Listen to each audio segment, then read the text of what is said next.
Hi there, friends. Welcome to the No Small Stories podcast, where we explore paths less traveled with creatives and entrepreneurs from all walks of life and in all stages of their journey. No matter how small you start, your story is always a big deal to us. So let's dive into today's episode and meet our guest.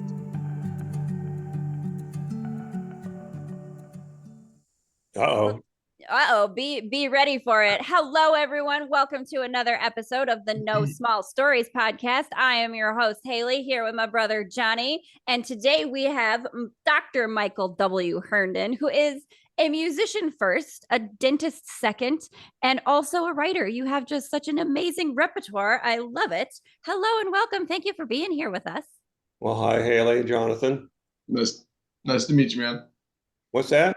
Nice to meet you. Nice to meet you too.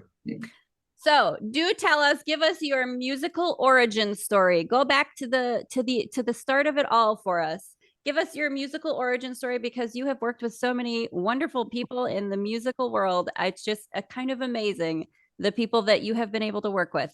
Where did it start? Okay, well, it started in the third grade on the piano. Sitting next to an older woman that looked like a drawing from the Far Side cartoons. And I love those. When I didn't get it right, she had a ruler sitting there and she'd whack me gently on the hand with it. And so you were learning old school Catholic style how to play piano. That's right. It wasn't about how to have fun. So it was just more school for me, and I didn't like that as a kid. Mm-hmm. And so the first time I ever had fun, I went down to a friend's house when I was in the 8th grade, and he played guitar and I played the piano, and we just made a bunch of stuff up, and that was a lot of fun. I love it. So I went home, I told my folks I'm not going to take piano anymore, and so I took bass fiddle lessons for 6 months, but the guy wanted me to run scales and do the bowing and all that instead of plucking it like the bass player on the Limelighters, which was a big group at the time. So I quit that, went down to a white front store, like a early Costco kind of thing, and bought a new nylon string guitar for $20 and never took a lesson. Okay. I love it. So where it all started. Is it very much playing by ear and by, I don't know, is feel a right way to say it? I don't know.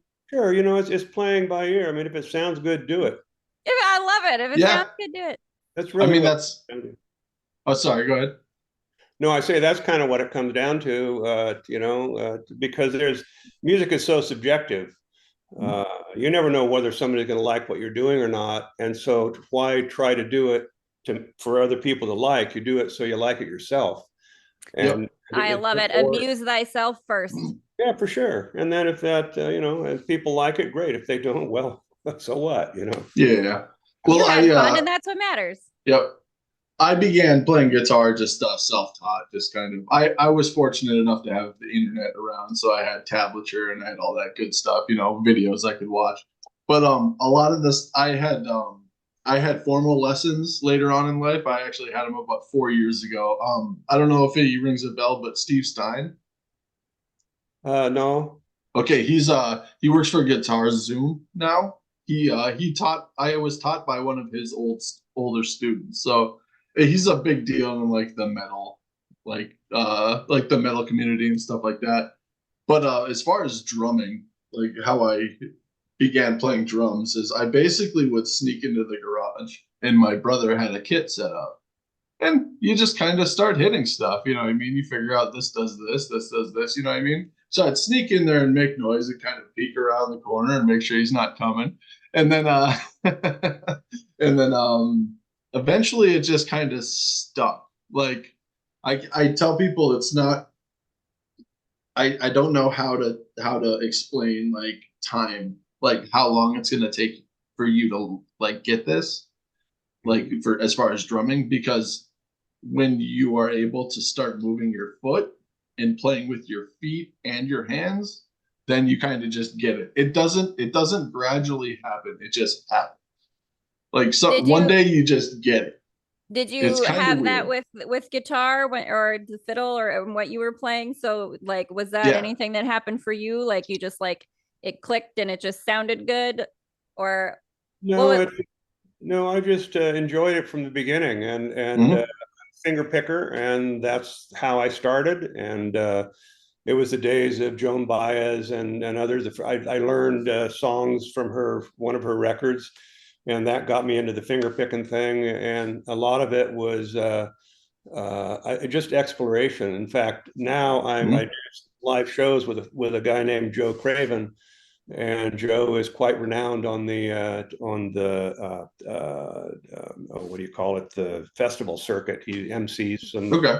Hellfest and some of these other things. Mhm. But he played for 15 years with the David Grisman Quintet as the co-mandolinist and fiddle player. Mm-hmm. So we get together and we sit down in front of an audience, and neither of us know where we're going to go, and we Mhm. just start playing, and it turns into this thing. He doesn't know what I'm going to do. I don't know what he's going to do. We just bounce off of each other, and so I don't call them songs. I call them adventures, because That's so much fun. yeah, that's total Mhm. improvising, and so I've done that Yep. in my life actually. So and so has That's so fantastic. So I do love that. It's like a stream of consciousness in a Yeah. musical way. That's so much fun. yeah, sure, yeah. Well, it is interesting that you say that because that's kind of we grew up in very small towns. So you kind of find one musician, two of you get together and you kind of do your own thing. And that's how we played. I had a guitar player and I played drums. And we would play for 15 minutes sometimes, we'd play for an hour sometimes. It's just we knew where we were going. We would kind of figure out how we counted, like how you count it out. You know what I mean? Like Sure. when you're gonna throw a hook and go to a chorus instead of a verse. You know what I mean? So we just kind of figured each other out. And that's how I played for probably 5 or 6 years, and that was it. We didn't have any lyrics, no bass. It was electric guitar and drums. That's it. Yeah, I did that with a friend of mine way back. Mhm. We had, I was a hippie back in the day, so we were on psychedelics, and Love it. it sounded fantastic. Mhm. 17 hours later, it didn't sound that good. 17 hours later. That's Right. fantastic. So It's tell us then about, so okay, so you shift into, you've kind of self-taught some lessons, right? Now how do you get from the start of that to when you meet up with Paul Anka? Like, how do you get to not Utah, Idaho, where you meet Paul Anka and he hears you play? Well, I really wasn't a very good student because I wasn't motivated. And so my freshman year of college, I ended with a 1.2 GPA. I had tickets to Europe for the summer, and I just didn't even bother to take my finals. I just went away. Good for Um, you. I was out of school for 9 years between my sophomore and junior year in college, and in that time, played music all around the Bay Area, washed dishes. I was a sous chef, and then I went to Idaho. And because I'm a mountain guy and I'd lived in Aspen, Colorado in years past and so forth. And so I ran into these people that owned a lodge called Galena Lodge north of Sun Valley, north of Ketchum. And Paul Anka, we did dinners for people, and I was one of the cooks to do that. And the dinners were set for anybody. If they wanted, they could have Chinese, Mexican, Scandinavian, American, whatever. But everybody got the same thing. It was like an 8 or 9 course meal, and they brought their Mm-hmm. own cakes and this kind of stuff. And so I got the message that Paul was going to come up, and the owner asked Paul if he wanted music, and so he said yes. And so I sat at the by the table next to a fireplace while him and his whole crowd had dinner, and I played and sang some songs quietly and so forth. So you were actually a cook, and because you played music, they were just like, "Hey, go play for Paul Anka because he's got a dinner table, like a dinner guests here." Well, that got me out of washing dishes. See, I can't wash dishes and soften my calluses, so I That's would play. fantastic. Well, I charged them. I think it was $2 a head for whoever was there, whatever. And afterwards, everybody else got up after the dinner and went into the living room where a big fire was going, and Paul came up to me and asked me to play for him. So he sat down at the table, and I played for him for probably almost another hour. And afterwards, he got just him and me. And afterwards, and he never looked at me. His back was to me the whole thing. And when he then at the end, when they were getting ready to leave, he came up and asked me if I would, if he would like to hear it recorded, because some people can play well, but the recordings don't work out very well. And so he gave me the phone number of somebody to call down in Las Vegas, and he came back a number of times since then and asked me how come I hadn't been down there, kept asking me to play 3 more times, actually. And finally, I was taking a test to be a cross-country ski guide and instructor. And so he said, well, when you're done with that, let me know, and I'll send my plane up to pick you up. Love it. That's what I've been waiting for. So sooner or later, I went down to the Haleigh airport, and Haleigh, Idaho, by the way, Haleigh. I dig it. I'm for it. That's my airport. I own it now. There you go. And so in comes this little Learjet, and I go out there with my guitar and get in the jet and fly down to Las Vegas. And I have a pilot's license, so as soon as we got up in the air, I sat between the co-pilot and the pilot on the little runway there and watched and talked to him and all this stuff. And oh, fun. Yeah. pretty amazing, yeah. And so that's how the whole Paul Anka thing came about. And then that led to United Artists Records and some other things, which then fell apart, which then I went back to school. Okay. That's such a whirlwind kind of story. And like, what sort of like magical timing that you just happened to be a cook, you know, in the right place to meet. I just love it. I love the timing of it and how that worked out. It just worked out. You know, I wasn't looking for it. I never thought about making a career of music. I just enjoyed playing. And so that kind of fell into my lap, which upset the musicians around Sun Valley, because they'd been giving tapes and of their stuff to Paul, hoping he'd pick them up. And he picks up this hippie living out there in the sticks in the woods, dead, you know. No, I love it. That's great. I mean, just letting the universe line things up for you, you know, I think it's a beautiful thing. Well, you know, that led to the opening of things. I led to meeting my friend Lee Sklar. I'll show you. This is a book that Lee has that he put out. Everybody loves me. I love it. That's fantastic. It's quite hilarious because the whole book is people giving him the finger. The whole book is, I must meet this new friend. It has to be a new friend of ours, because that sounds right up my alley. That's my vibe. Everybody loves me and they're just flipping you off. I think that's great. Got all kinds of people in there. It's yeah. Matter of fact, my son and I were down at the NAMM show, and I was with Lee, and so he took a picture of me and my son giving him the finger, and then Dweezil Zappa walks up and Dweezil gives him the finger. I mean, he's got thousands of these. Lee and I shared a motel room at NAMM before, and we sat there with his laptop computer on, and it was just bringing up picture after picture after picture of all these people giving him the finger. That's pretty funny. It's so good. That's so good. I love that. That is fantastic. So I wanted to ask you kind of a creative process question. Your website talks about how you want your music to be meaningful to the listener.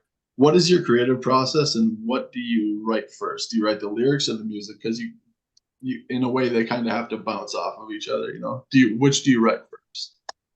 You know, I'll tell you, the way it works for me is to sit down at the instrument, whether it be the piano or the guitar, and start messing around with ideas and humming this and that, thinking and whatever, and then something will come up, and then I start throwing words at it that kind of make sense, and I get an idea. So now I've got a structure that I'm headed towards, and then I just work it, and things just pop in. I mean, you know, as a songwriter, a lot of times you don't know where it comes from. It just kind of pops there. Suddenly there are these words that fit and work. And to me, I think the lyrics are really important, and it gets lost in some music because it's more about the beat and all that sort of thing. But for me, it's really about the lyrics and then supporting that concept of the song. And it starts out by just me goofing around until something starts to click. And then once it clicks, I have the idea. And I mean, for example, there's a song on that I did on my last album, and we were in the sessions playing down in LA in a recording studio down in Burbank. And we were all there, John Gilliton, Lee Sklar, Greg Bissonette, and me, and the engineer. And so at the end of our sessions, when we did it for over a 2-day period, and I brought the songs in and we recorded all the basic tracks.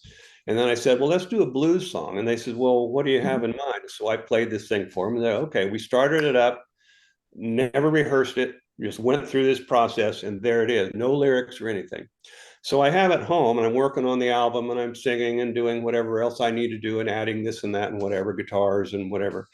And so I thought, well, now it's time to write the lyrics for this little blues song. What do I do? How do they go? So I came in, I looked up on the internet, what's the most common words used in blues? And the one that came out was baby. That was the most common word used in blues. And so I walked out to the studio from my house, and as I'm going out there, I walked by this old 53 Jeep that I have. And I thought to myself, hey, baby, want to go for a ride in my Jeep? And so there you go. That started the whole thing. And I went in the studio and had the song written in probably 45 minutes. That's fantastic. I love that so much. It's such a fun thing when you get into that creative flow and things just sort of work and sort of come through, right? I do love that. Well, I was gonna say, now that I'm out of the band situation, so I'm kind of just by myself right now. And one of the genres of music that I kind of want to try to write is like an old dirty blues or like a Delta blues kind of thing, like a really call and response thing with voice and guitar, because it's like they'll sing and then they'll pluck a riff. You know what I mean? I kind of want to try to do something like that. Or I listened to a guy he's kind of an underground like folk artist. He's called The Last Knife Fighter. Uh-huh. Have you ever heard of him? He's from Nashville. I haven't heard of him. He's got a very interesting style of like folk, like country music that is really cool. But it's just different than what Nashville usually puts out, I guess, you know. Yeah, that's a good thing. Yeah, for sure. But yeah, I've always wanted to do kind of like a Delta blues kind of thing, like Robert Johnson or Son House, you know, stuff like that. I really like Son House. I was into him for like 3 solid years. I listened to a lot of Son House. So I'm a big fan of the folksy sort of like that genre too. So like some of the music, you know, that we were able to listen to of yours from you know, that YouTube clip, which I can put in the links later for everybody to check out. So there's 3 of your songs on there on Leland Schuyler's YouTube page, that episode that I found. I do enjoy the music. Like that's very up my alley, kind of the sound, right? That sort of folksy sound. I do enjoy that a lot too. So make more of it for me, please. I'm not the musician sitting here. That's not me and the things I do. But right. Please continue. Well, I've got a lot of songs. I have 2 albums that I've never even put up on Spotify or any of that stuff. I don't know why. I just haven't done it. And I keep thinking, well, I need to do that. You know, economically, it's not something that has a whole lot of return on investment unless they know who you are, this sort of thing, you know. And so I just never got around to it, but I should do that at some point because they're worthwhile listening to stuff. Put it out there. It's just, you know, you never know what might happen. Just put it out there because. Yeah, I know. I will. I just, you know, I'm just so busy with so many things. For sure. I write articles for a local magazine. I'm into my practice, which is a big deal, and I'm although I've turned it over to my daughter, and I'm headed out the door. I do 3 days a week right now. I'm going to cut down more, but the rest of the time I'm in the studio doing music, and if I'm not out mowing the lawn or doing whatever outside. Yeah, well, I know we were going to ask you too about the sort of the mix of the dentistry. I know John had a question, because you met Merle Haggard. Oh yeah, I was going to ask you about you did Merle Haggard's dentistry or whatever, and you met him through your practice. I was going to ask you about that story. Yeah, that's an interesting one. I'll tell you what, Merle was absolutely a hoot. I mean, that guy was just incredible.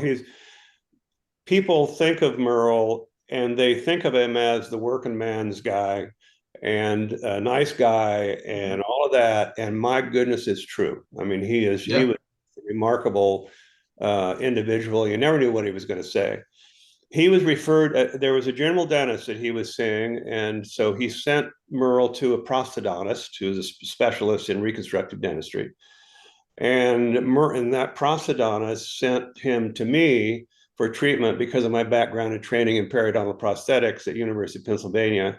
And I was a member of the San Francisco Academy of Advanced Dental Education, and we had to lecture to each other on interdisciplinary cases, meaning cases that involve the various specialties in dentistry, not just, hey, you're going to put a crown or a bridge on a tooth or do an implant. What do you do to reconstruct somebody who's a complete mess? And how do you do the orthodontics, the periodontics, the implants, the oral surgery, the reconstruction at the end, and how you manage all of that? And that's the periodontal prosthesis is the ultimate of that particular interdisciplinary dentistry. So anyway, they knew about me, and Merle was referred to me. And so when I first met him in the office, I said, Merle, I can do three things for you. I can fix you up, I can make you sound better, and when I'm done, you and I are going to be friends for life. Oh, And we found out we had some various friends in common in the music business, and Lee Sklar in particular.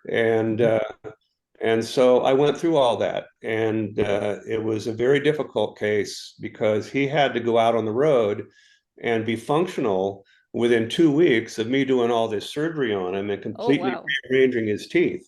And so it was quite a daunting task. Anyway, he came up to my office in Quincy, and when I had a recording studio downstairs, and we would work on him upstairs and then go downstairs in front of a microphone with a guitar, and I would record him singing, and we were seeing how we could change how we could crisp up his voice a little bit, because the sibilants and those kind of crisp sounds have things to do with how the airflow over teeth and so forth. There was a professor of mine, Leonard Abrams from University of Pennsylvania, that did a lot of research on speech and positions of teeth. And so we worked that out in all the provisionals, which are temporaries, but they're specific. There's a difference between a provisional and a temporary. Temporary is you go in to get a crown, they put a temporary on it. 2 weeks later, you come back to put the crown on. That's a temporary. When you do a provisional, you're actually provisionalizing the case to the point where you can see how it's all going to work and make sure it's correct. And then you take records of that and you use that as a template in the final reconstruction. And then you know what you're going to have before you even put in the final reconstruction. The difference between the way this worked with Merle was being able to take the time to listen to him and take the time to do trial and error, which that's what you have to do, because everybody's a little bit different in order to improve the crispness in the vocals. And it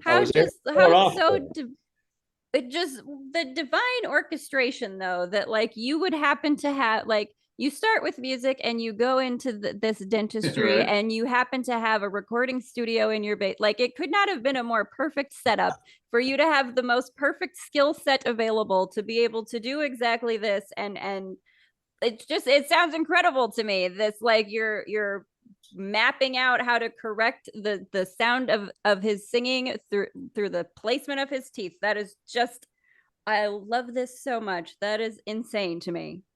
Well, it's been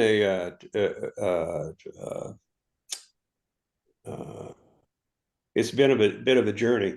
The interdisciplinary aspect of it, how all these disciplines connect up, are important. And actually, it's interesting. University of Pennsylvania was the top in the world for that sort of thing. That's where the periodontal prosthetics actually came from, that periodontal prosthesis. Right. And so you kind of, I know it's a little bit on more in the medical side of things than your music side, obviously, and the dental, but you were sort of there at the developing stages of a lot of these oral surgery procedures, correct? I mean, there's a lot of some of it implants, but those that went before me are the ones that I learned from. And so I'm not the innovator. I just happen to look at things a little bit different, maybe partly because I was always one of these weird kind of kids, you know. They would have put me on some kind of medication if it was in today's world, and it probably would have wrecked me. But at the time, you know, I was a free spirit. I did my own thing. My father was a surgeon and I was a hippie. You know, that didn't go over too well. In fact, I was a sous chef at a restaurant in Mill Valley, and it was a French restaurant with a chef from Switzerland. Two Germans ran the thing and were the waiters, a busboy from Thailand, and two hippies in the back. And one time, that sounds like it should be a movie. Yeah, well, it'd be a short, but it'd be a funny one. If I get a giggle out of it, I don't care if it's short. Yeah. The kid from Thailand, whose name was Pornchailer and Chimancall, and that was one word, and we called him Porn for short. I mean, and so he came back. He is, oh, Dr. Hunnan on the phone. Want to talk to his son, the dishwasher. And he thought that was pretty funny. Oh, that is so, like, oh my Lord, you got somebody named called Porn in there. You have to have a mini short, like some kind of short film on that. I mean, come on, that's so good. I always wondered what happened to him, but I have no idea. Maybe we'll put out this podcast episode and he'll find us and you guys can hang out together. That would be like, put it out into the universe and we'll see if it'll come back. That would be super crazy fun. It would be pretty funny. Yeah. I was living in a teepee at the time on a ranch. Okay. Mill Valley. It sounds like you have some life stories that could just, again, be made into like a wonderful autobiography and movie. Who would play you in the movie? Oh, that's interesting. Got to be a weird looking guy, that's for sure. I'm gonna say, what is his name? Sam Elliott. Oh. Yeah, I gotta get my mustache longer. Get the mustache, and you're golden. Oh, love it. So good. Love Sam. I mean. Yeah, yeah, it's a lot of fun. Yeah, for sure. So I was gonna ask you, seeing you're a guitar player, this is a two-part question. I was gonna ask you, what is your favorite guitars? And do you name your guitars? And if so, what are their names? And do I what? Do you name your guitars? No, I don't name the guitars. It's by their name, you know. It's whether it's a Gibson KZ2 or Les Paul or the Strat with a maple neck or Strat with a rosewood neck or a Martin. I have I'm not a guitar collector, but I have a bunch of them because they sound different. And on this album I'm working on right now, I'm the producer and the recording and mix engineer and all that, along with playing a whole bunch of instruments. And so I use different guitars for different sounds. Yep. So I don't have a favorite guitar. I have one that is I think you saw a picture of it in a that I sent you. That was a rare Martin D41 with Brazilian rosewood. Yep. They made a few of those. They made them in 1969. I bought it when I was in Mill Valley working at that restaurant, and I sold a D28 so that I could buy the D41. And the lady I bought it from, it was an older woman, had a secondhand shop, and it was in her window. And I gave her $20 to hold it for the weekend. I went home, went around the weekend and sold my D28, came back with $500 for that. When I walked in the door, there was a guy standing there, and the lady asked me, "You going to buy the guitar?" And I said, "Yes, I've got the money." And she says, "Well, this gentleman, if you didn't buy it, he was going to buy it, and he was a buyer for Dave Mason. Dave Mason had the guitar and wanted it in his collection, but I got it instead." So that was my guitar for many years. That's the one I did when I was with Anka and all of that. And then, but I've got other ones. I've got a real nice D41 GE that Dick Boak and Chris Martin actually picked out for me, picked the woods out, signed the inside on the wood. I have a letter that says that. It's an incredible sounding acoustic guitar. And I've got a bunch of other ones. I have a Taylor that's the one that Bob Taylor made when he was working in his garage before he became the big deal and went manufacturing of it, you know, and an amazing guitar, but they all sound different. Yeah, for sure. It's like you have a museum, your own like musical history museum of guitars just hanging out at your house. Well, that's just from picking them up over the years. I wanted a Mhm. 335, and so Jack Pearson, who played with the Allman Brothers for 8 years, was a friend of a good buddy of mine and his friend, and he had sold the guitar to his friend that my friend knows because he needed the money. He went through some stuff and whatever, and so long story short, I wound up with the guitar, and it's a 1966 ES 335, incredible sounding instrument, but it's different than sound different than the Strat. I did a slide Mhm. part on this album I'm working on right now, and I pulled an old KZ2 Melody Maker off the wall that I changed the pickups in. I got Lindy Fralin uh, humbucker pickups in it, Mhm. uh, upgraded from what it was originally. And it's a great sounding guitar, and you'd never think that would be the one you'd use for slide, but of all the guitars, that sounded the best. So Yeah.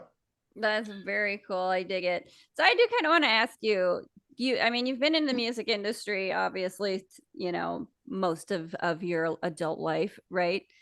And uh-huh. I know that to some degree in the world that we live in today, right, there's a little bit of nostalgia for the old ways of any kind of an industry, entertainment industry, music, movies, whatever it is.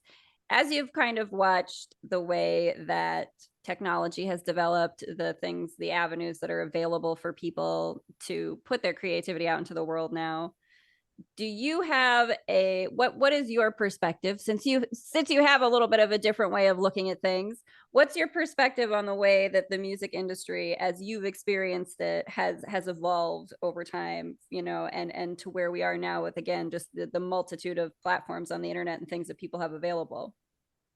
Sure. Well, that's a really broad story, and rather than get into maybe what's the commercial end of it, just from the music production aspect and the and that sort of thing, I think that uh, that a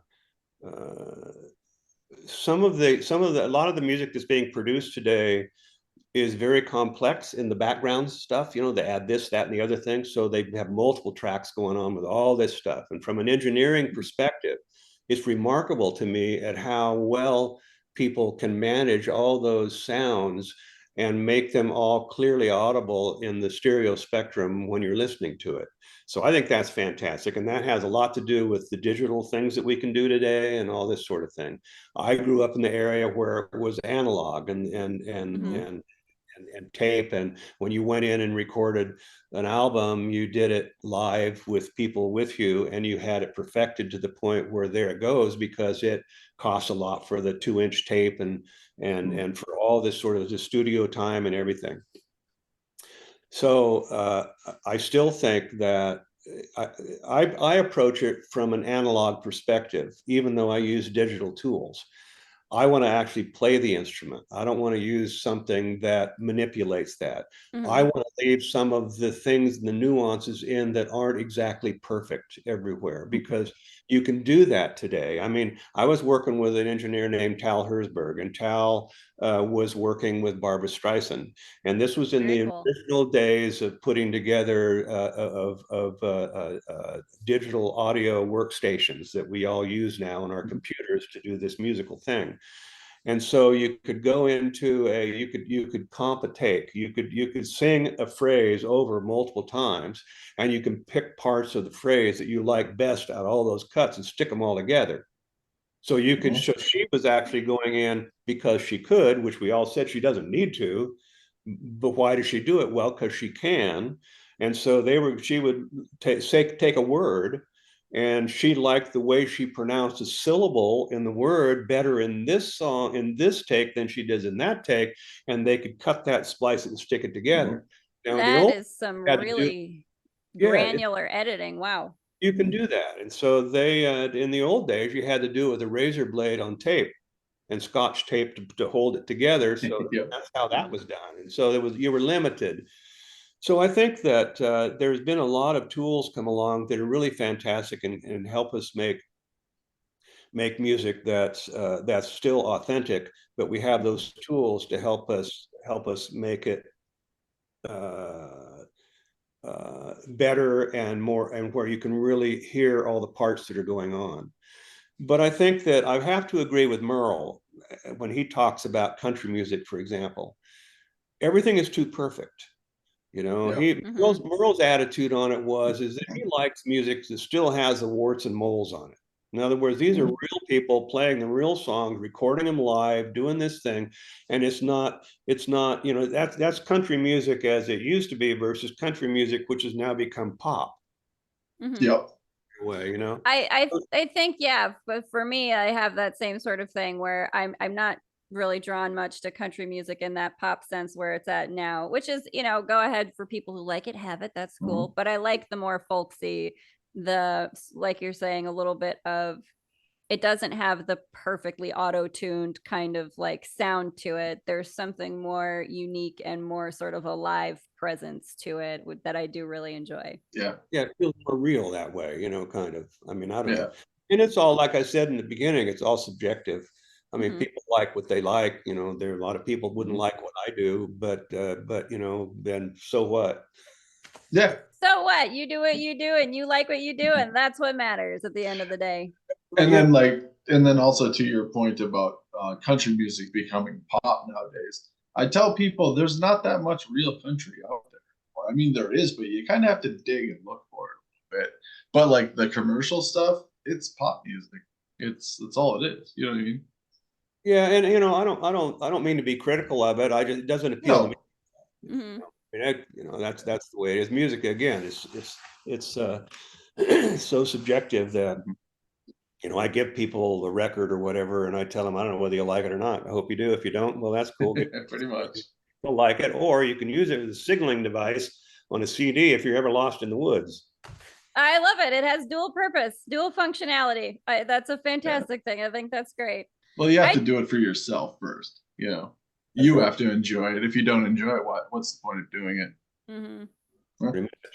So for you, would you say, because you do a lot of the adventures, right? The improv stuff that you do, that you're working on right now, or that you go out and do you have any preference at all when it comes to sound as you are experiencing it? You know, do you prefer to be in the live situation or this sort of studio situation? Well, I've never really viewed myself as a performer, although I do that.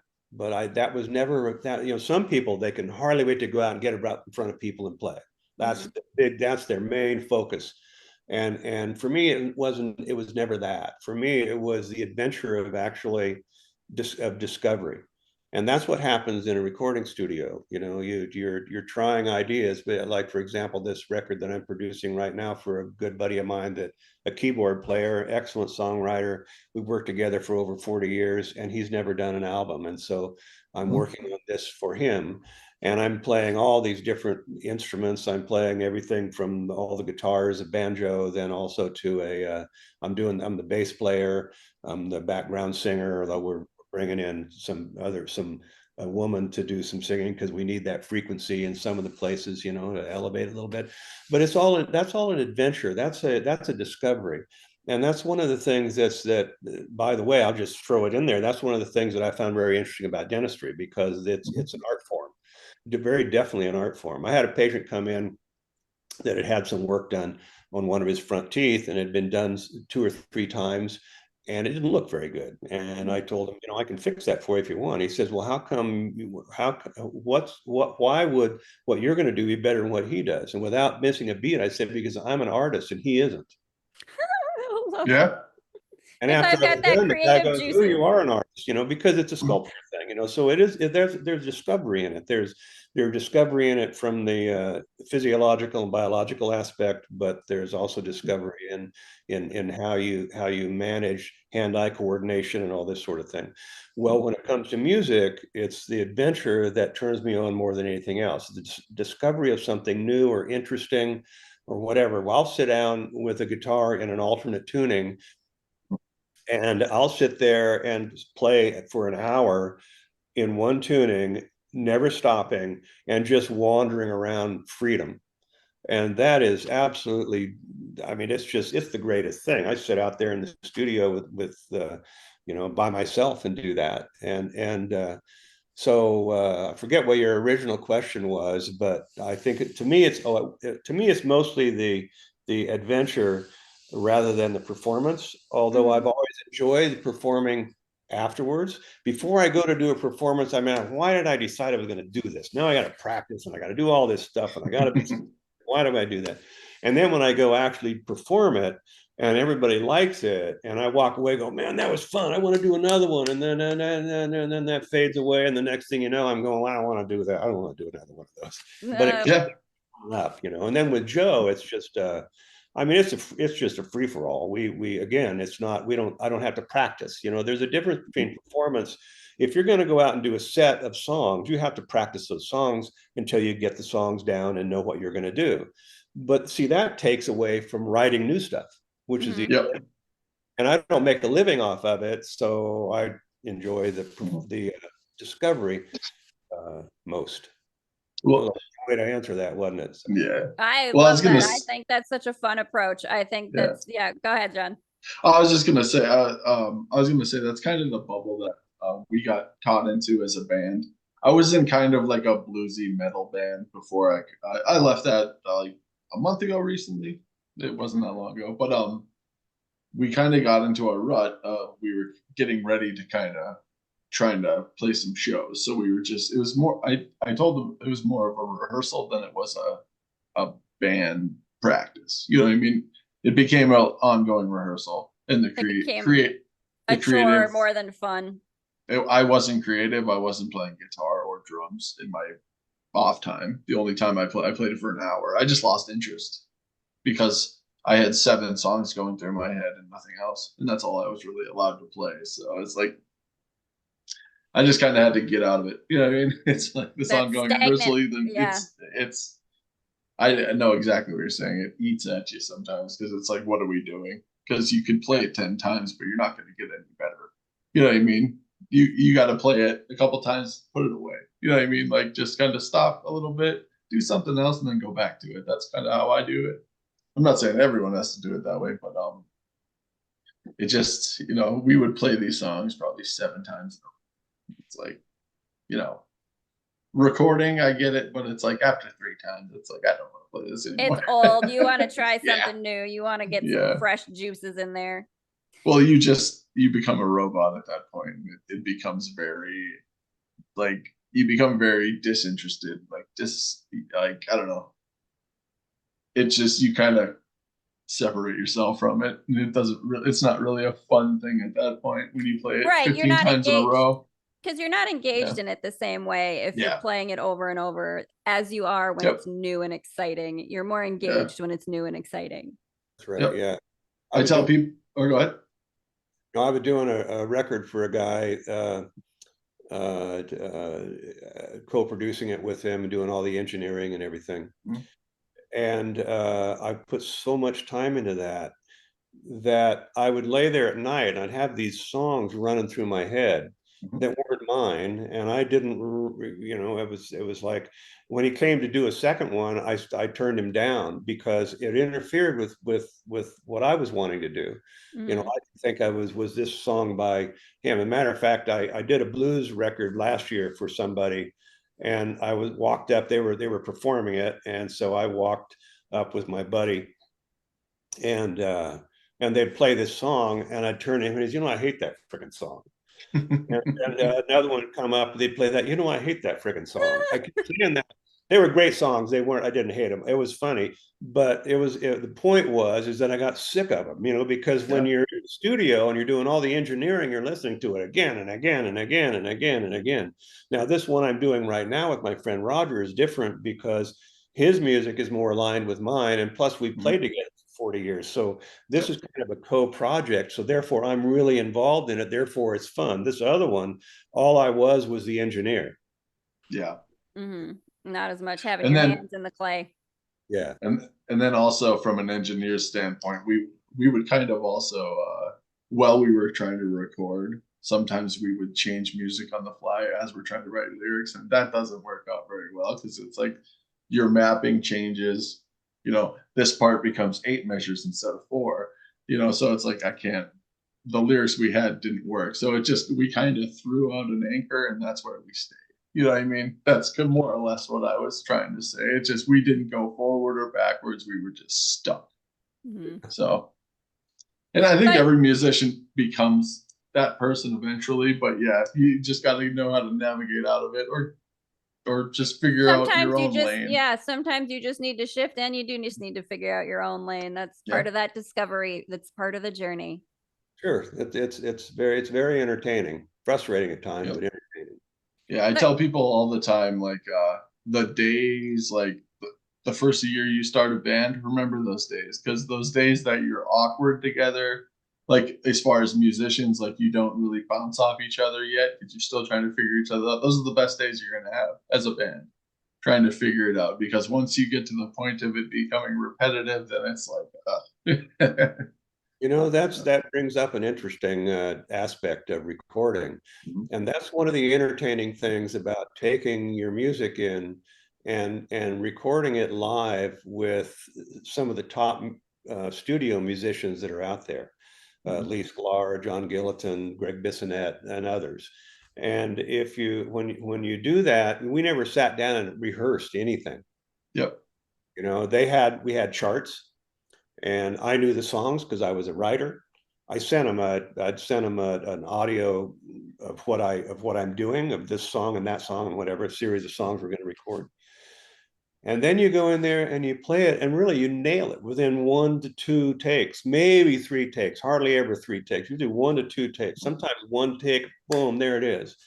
Because these guys are so incredibly innovative on the fly as a team, even though they don't play together all the time, but they're at that level of musicianship where it's just amazing. It's like Lee is, if not certainly one of the most recorded bass players in the world. And there's a reason for that, because he's so innovative. If he goes into a recession and the producer says, "This is what we want you to play," then he'll look at him and say, "Well, why do you have me then?" Yeah. Nobody can do that. I'm here to bring something different. Because of the way he is, the way he's wired. That's what's made him so famous in terms of that ability. And but to go in and actually record with people on that level is quite a trip. Yeah. It's a beautiful thing. Again, that creative flow that you get into where you're just channeling everything through, right? And that's the innovation bit. You got to be ready to shift and move with it. That's where that's where the sweet spot is. Don't get stuck in a rut. Don't get stuck in the repetitiveness. Like, keep moving forward and doing the new and different thing. Yeah, I want to go back just a little bit to something you said earlier, just because it sparked something that I wanted to ask you about when you were talking about dentistry as an art form. Obviously being a musician, a creative person, you come to the medicine with that different perspective, that different approach that I think is really interesting. And I wonder if you have any thoughts or perspective on just the medical industry in general, and sort of, obviously we're not perfect in our country and we all have a lot of issues with big pharma, big medicine, and the way that it's put together. But that perspective you have and the approach you have of an artist's eye towards, obviously what you do, I understand what you're talking about with like the sculpting, a sculpture of, your teeth in the settings. But again, that interdisciplinary, integrative, what is your perspective on how could we maybe improve the medical industry by taking a more creative approach to the way that we view medicine? Well, that opens up a very, very interesting subject. I think that I could answer in one phrase. This would make a huge difference in the medical industry. And I grew up in medicine. My dad was a surgeon, so I've been around it all my life. The best thing that could be done is for medical research to become honest. That's because it's so much of it is not honest. It's backed up by powerful people and powerful corporations. They run the medical research. If you don't get funding, if you step outside of certain bounds, right? So you don't get the funding, and therefore that drives it. I can tell you where that started. I don't want to get into it, but it started many, many years ago. And they ended up shutting down 50% of the medical schools in the country because medical schools that were into alternative types of medicine were not wanted because the pharmaceutical industry was new and coming up, and they wanted, if there's an ill, for there to be a pill. And so medical research has been, and I would say scientific research in general has been hijacked by politics and money interests. And you get that out of it and become honest, then you can actually begin to treat people correctly. We have dietary recommendations in this country that are wrong, have been wrong for a long time. We have huge amounts of obesity and diabetes and so forth, all based on what's happened with the recommendations in the food pyramid that we were given years ago to take. So I think the most important thing with that is for the research to become honest and transparent. And to be transparent, you have to open up the background of your research, all of your data, for another investigator to come in and evaluate and see whether or not you came to the correct conclusions or not. Because oftentimes the title of the study will be opposite of what's actually shown when you take the study and tear it apart and look at all the data. Oh, it doesn't show that at all. But the title says this, which supports the people, that the powerful interests that want it to support that. And so that becomes that's a real problem. Now, when it gets to the surgical side of it and of medicine and dentistry and that kind of thing, it's a little bit different because that's a lot based on pure, honest clinical outcomes. Does this work or not? And there's a lot we don't know, but there's a lot we do know. And so the criticism primarily comes from that drives the general practitioner in medicine, for example, because they're managing a whole bunch of different aspects of this patient and then referring them to the specialist for this, that, and the other thing. So it's more of a corruption on the general practitioner level, not the doctors themselves, but the information that they get, as opposed to what happens in the surgical specialties. It's kind of an interesting thing. You can't paint the whole thing with a broad brush. Yeah. I think we could have probably a whole other podcast episode with you on this topic. We'll have to have you come back sometime so we can have that conversation too. Yeah. Okay. Yeah. Well, I do want to ask you one more question. We have a wrap-up question. Seeing we're from the Dakotas, this is appropriate for a Dakota question, or just being from the Dakotas. But as far as the musical influences, who is on your Mount Rushmore of musical influences? I've been asked that before, and I've thought about it, and I can't really say much about it, although I can name a few people. My approach of songwriting, the singer-songwriter thing, is like, people ask me what kind of music play. I don't know what kind of music it is. I mean, my songs they're all different. They're not in a particular genre. I don't know where to put it. Yep. And but I was certainly influenced by the singer-songwriters of the '60s, Paul Simon, James Taylor, Carole King, Joni Mitchell, Crosby, Stills and Nash, people like that. But I never learned to play their music. I mean, I've done, on all the records I've done, I've only done one song by somebody else, and that was Get Together, the one by the Youngbloods, because I thought that was something that we really need at the time. We did it real slow, and we did it, changed a couple of, changed one chord in the middle of it, went to a minor instead of a major and that kind of thing. But I suppose that's it. I grew up listening to classical music. When I was taking piano as a kid, we had a hi-fi, and I'd lay down with Rachmaninoff and whoever playing away on this thing, Beethoven and everything. And that's what I grew up listening to. So again, it's one thing about, I haven't spent a whole lot of time listening to other people's music. People ask me, you know about this guy or know about that or whatever, and I usually say no, because I don't. I don't I have my musical life for many, many, many years have been completely filled up with what I do and I enjoy, Yeah. as opposed to listening to somebody else. So I think that's allowed me to kind of put together something that's a little bit unique. But again, I like it. I don't know whether anybody else does.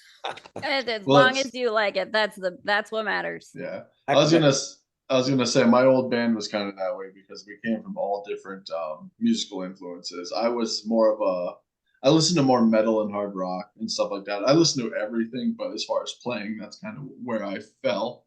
And then my brother, he played bass for us, and he was big into Jimi Hendrix and blues and like so he had a very bluesy aspect of it. I was very heavy footed, I guess you could say. And then my guitar player, he listened to a lot of classical, like not classical, but like 60s music. And then he played a lot of punk rock. So we had all those kind of mashed together and it came out with something very interesting. I couldn't put my finger on what it is, but like you said, it's just what we Well, came up with. well, that makes it really interesting because what you Yeah. create is something different when you get all those different influences going on. Yeah. And It was very different. It was blues ass. It had very blue. You could pick out like it was very bluesy. It had blues bass, like the foundation was blues, but it had a lot of stuff. It had jazz in it. It had tribal beats sometimes. It like how I played. There was a song we did where I introduced just a like a '90s techno beat to a metal riff on a guitar, and it worked. It's just throw it at the wall, see if it sticks. The melting pot of all the things that are available, which I think is part of the great thing about, again, just the technology we have today and things like YouTube, Spotify, all that stuff. You can access this whole spectrum, right? Like you can access a spectrum of music. You can access things from even the 1920s, right? You have access to those things and those sounds and the things from today, and you can pick and choose and blend them together. And it's just a beautiful soup that just gets put together. I think it's a wonderful thing. So before we would let you go, and we do want to be respectful of your time, we think this has just been such an interesting blend of music, medicine. It's just amazing. What a fascinating person. I'm so glad that I accidentally stumbled on you on the internet. I really am.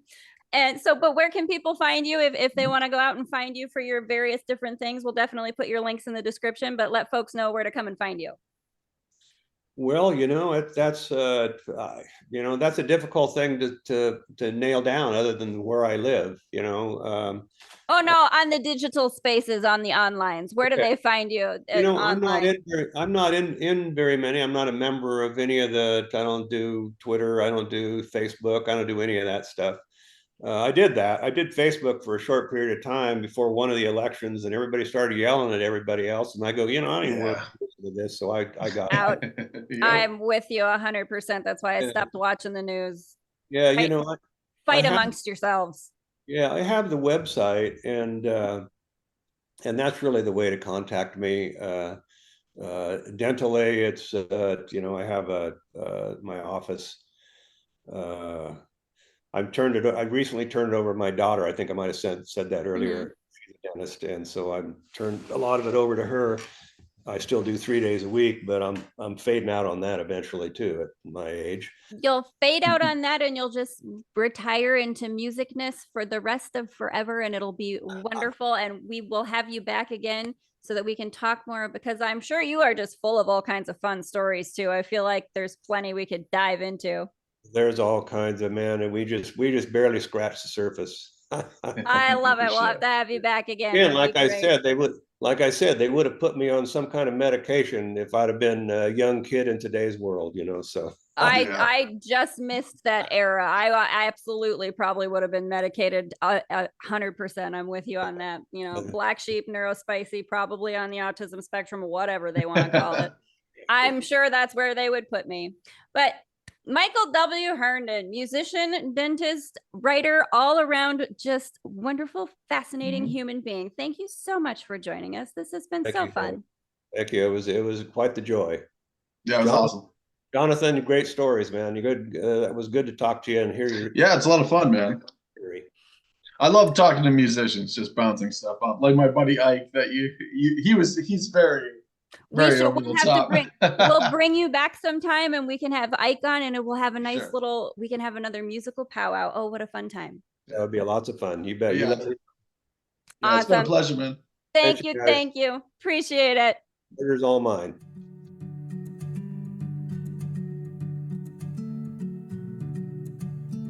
Hi again, friends. Thanks again for joining us for this episode of the No Small Stories podcast. Do check out the links below in the description so you can find more information on this episode's guest. And if you'd like to support more episodes of the No Small Stories podcast, you can become a patron. Find us on patreon.com/No Small Stories. Do also follow us on Instagram at No Small Stories podcast. And don't forget to like, share, subscribe, comment, leave a review, do all those wonderful things that you awesome listeners can do. Until next time, friends, remember, no matter how small you start, your story is always a big deal to us. Special thanks to the Parapost Network for the support of their community. Check out all the great podcasts on the Parapost Network on Facebook.